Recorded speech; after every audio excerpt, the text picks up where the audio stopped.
मणिपुर की दो बेटियों को आदमखोरों की भीड़ ने नोचा, आप चुप रहे। हाथरस में एक गुड़िया को 2:30 बजे रात को केरोसिन डालकर जला दिया गया, आप चुप रहे। उन्नाव में आपके एमएलए ने बेटी के साथ सामूहिक बलात्कार किया, उसके परिवार की हत्या की, आप चुप रहे। लखीमपुर में आपके नेता ने निर्वाचित महिला का चीरहरण किया, आप चुप रहे। इस देश की सबसे होनहार बेटियां सड़कों पर घसीटी गईं, जिस छाती पर वो मेडल लेकर आती है उनको बूटों के तले रौंदा गया, आप चुप रहे। जिसने अपने सुहाग को इस देश पर कुर्बान कर दिया, जो वैधव्य की पीड़ा झेल रही है, उसको आप कांग्रेस की विधवा कहते हैं। इस देश की महिलाएं देखती हैं कैसे आप एक ब्याहता को, और शायद आप वैवाहिक सूत्र की पवित्रता को समझते ही नहीं है, एक ब्याहता को आप 50 करोड़ की गर्लफ्रेंड कहते हैं। कैसे आप एक महिला सांसद की तुलना शूर्पणखा से करते हैं। कैसे आप बंगाल जाकर एक चुनी हुई महिला मुख्यमंत्री को हैकल करते हैं, दीदी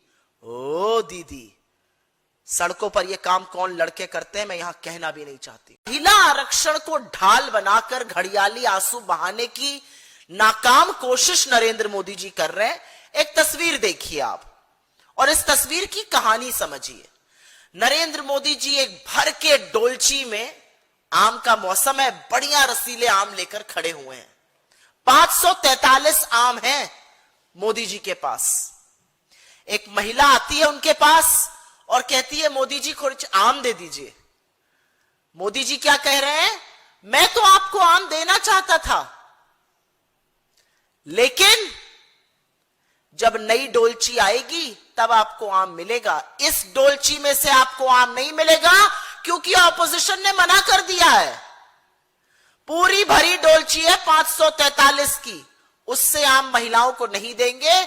जब नई डोलची आएगी, जब 9 मन तेल होगा, तब आपको आम मिलेगा। यह असलियत है नरेंद्र मोदी जी की, झुंझुना पकड़ाने की कोशिश है महिलाओं की।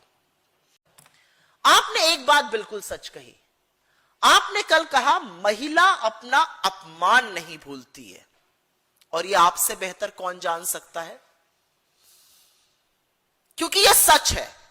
जब जब इस देश में महिलाओं का तिरस्कार हुआ है, आपकी नाक के नीचे हुआ है, उनके साथ अत्याचार हुआ है, उनका शोषण हुआ है, उनका अपमान हुआ है, आपने चुप्पी साधी रही है, और आपने खड़े होने का काम परपेट्रेटर ऑफ द क्राइम, जो दरिंदा है, जो हैवानियत करता है, उसके साथ खड़े रहने का काम किया है। आइए गिनाते हैं आपको। मणिपुर की दो बेटियों को आदमखोरों की भीड़ ने नोचा, आप चुप रहे। हाथरस में एक गुड़िया को 2:30 बजे रात को केरोसिन डालकर जला दिया गया, आप चुप रहे। उन्नाव में आपके एमएलए ने बेटी के साथ सामूहिक बलात्कार किया, उसके परिवार की हत्या की, आप चुप रहे। लखीमपुर में आपके नेता ने निर्वाचित महिला का चीरहरण किया, आप चुप रहे। इस देश की सबसे होनहार बेटियां सड़कों पर घसीटी गईं, जिस छाती पर वो मेडल लेकर आती है उनको बूटों के तले रौंदा गया, आप चुप रहे। बीएचयू में गैंग रेप करने वाले आईटी सेल के बीजेपी के लड़के पकड़े गए, आप चुप रहे।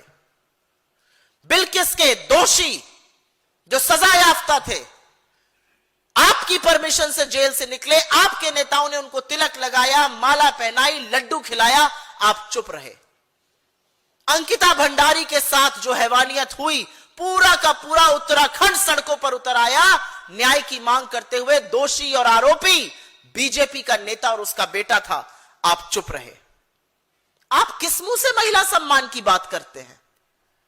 आपकी सरकार में एप्स्टीन का गैंग चल रहा है, एप्स्टीन गिरोह के लोग भरे पड़े हैं। उस दरिंदे से संबंध रखने वाले लोग, हरदीप पुरी जैसे लोगों को आप मंत्री पद से हटा नहीं पा रहे हैं। और असलियत तो यह है कि जो डेटा अवेलेबल है, जो चीजें अवेलेबल है पब्लिक स्पेस में, आप खुद उस दरिंदे से सलाह और मशवरा कर रहे थे। उसकी सलाह पर आप अमेरिका गए, उसकी सलाह पर आप इजराइल गए, वहां नाचे गाए, भगवान जाने क्या किया। उसने यह सारा ब्यौरा दिया है, आप चुप रहे। इस देश की महिलाएं सब देखती हैं और सब सुनती हैं और बहुत समझदार हैं। ऐसे थोड़ी देवी का स्वरूप बताई जाती है। ये देश की महिलाएं देखती हैं कि आप कैसे चुनावी मंच से खड़े होकर कांग्रेस की शीर्ष नेत्री को, जिसने अपने सुहाग को इस देश पर कुर्बान कर दिया, जो वैधव्य की पीड़ा झेल रही है उसको आप कांग्रेस की विधवा कहते हैं। इस देश की महिलाएं देखती हैं कैसे आप एक ब्याहता को, और शायद आप वैवाहिक सूत्र की पवित्रता को समझते ही नहीं है, एक ब्याहता को आप 50 करोड़ की गर्लफ्रेंड कहते हैं। कैसे आप एक महिला सांसद की तुलना शूर्पणखा से करते हैं। कैसे आपकी घटिया गंदी सोच है, आप कहते हैं अचार के डब्बे पे महिला की फोटो लगा दो तो अचार बिकने लगेगा। कैसे आप बंगाल जाकर एक चुनी हुई महिला मुख्यमंत्री को हैकल करते हैं, दीदी ओ दीदी।